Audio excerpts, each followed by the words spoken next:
Hello friends, welcome to Chittu recipes. இன்றைக்கி நம்ம சேனலில் பால்கோவா எப்படி செய்யுதுன்னு பார்க்கலாம். 1 கப் மைதா, 2 டேபிள் ஸ்பூன் பால் பவுடர்,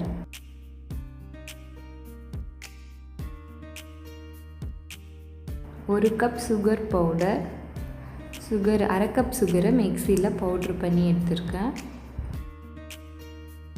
அரை கப் நெய், கொஞ்சமாக ஏலக்காய் தூள். ஃபஸ்ட்டு ஒரு பாத்திரத்தில் நெய்யை சூடு பண்ணிக்கலாம்.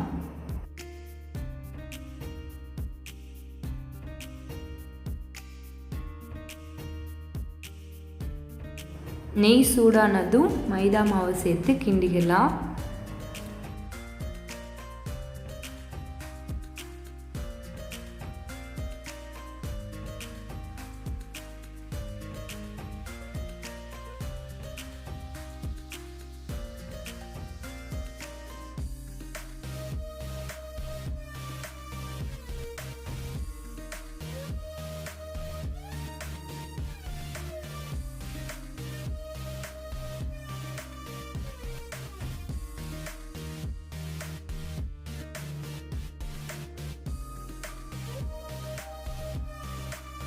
இந்த அளவுக்கு கிண்டிக்கலாம்.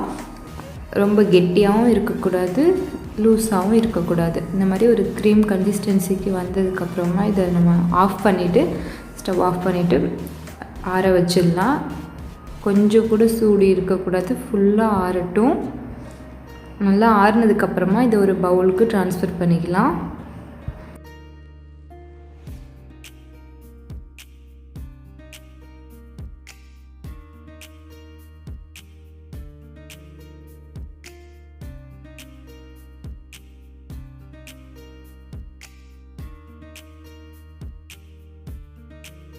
இப்போது இதில் கொஞ்சமாக ஏலக்காய் தூள் சேர்த்துட்டு பால் பவுடர் எடுத்து வச்சுருக்கோம்ல அதை சேர்த்துக்கலாம்.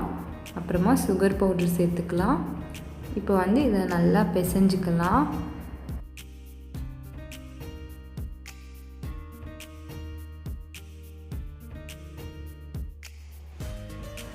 நல்லா சாஃப்டாக பிசைஞ்சாச்சு. இவ்வளோ சாஃப்டாக இருக்குது பாருங்கள். இப்போ ஒரு பாத்திரத்தில் நெய் தடவிட்டு நம்ம இந்த மாவை செட் பண்ணி வச்சிடலாம். நம்மளுக்கு எந்த ஷேப்பில் பால்கோவா வேணும்னு நினைக்கிறோமோ அந்த மாதிரி ஒரு பாத்திரத்தை எடுத்துக்கலாம்.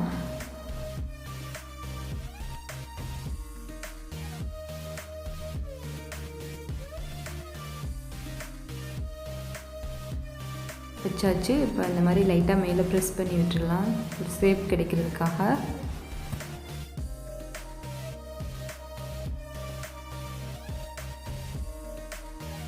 செட் பண்ணதுக்கப்புறமா ஒரு 10 நிமிஷம் ஃப்ரீசரில் வச்சு எடுக்கலாம். 10 நிமிஷம் போதும். ஃப்ரீசரில் வச்சு வெளியே எடுத்து கட் பண்ணி சாப்பிட்லாம்.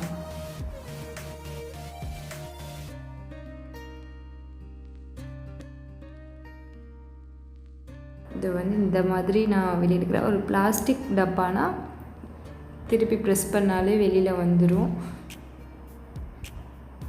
அவ்வளோதான், பால்கோவா ரொம்ப சூப்பராக ரெடி ஆயிடுச்சு.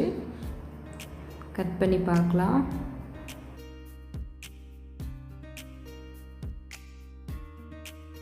நம்ம கடையில் வாங்கி சாப்பிட்ற மாதிரியே இருக்குது.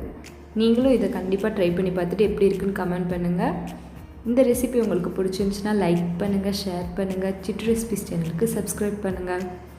தேங்க்ஸ் ஃபார் வாட்சிங் ஃப்ரெண்ட்ஸ்.